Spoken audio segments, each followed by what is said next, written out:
kuna watu wanaharibu brand ya Simba. Kwa mfano huyu Mchome, namtaja tena, anaharibu brand ya Simba, anavaa jezi ya Simba, haitendei haki Simba. Watu kama hao sisi hatuwataki. Tunataka wachukuliwe hatua za kinidhamu na kisheria.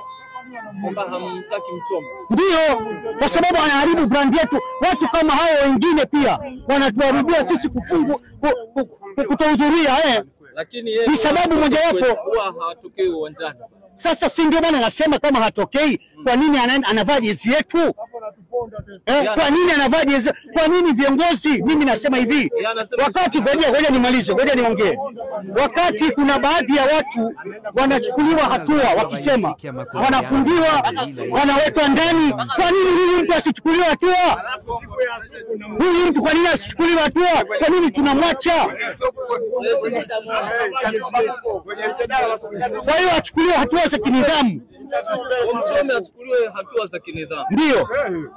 Yeye anasema ni shabiki wa Simba, kwa ana haki ya sio mshabiki wa Simba yule. Yule sio mshabiki, hata wanachama yule sio mshabiki. Simba anaendana na vitendo. Wewe kila siku unaiponda Simba, wewe mshabiki wa Simba kweli? Shabiki wa Simba anatembea na nembo ya Simba. Kama anataka, kama yeye anajikuza kwa sababu anatumia brand ya Simba, hiyo sisi hatutaki.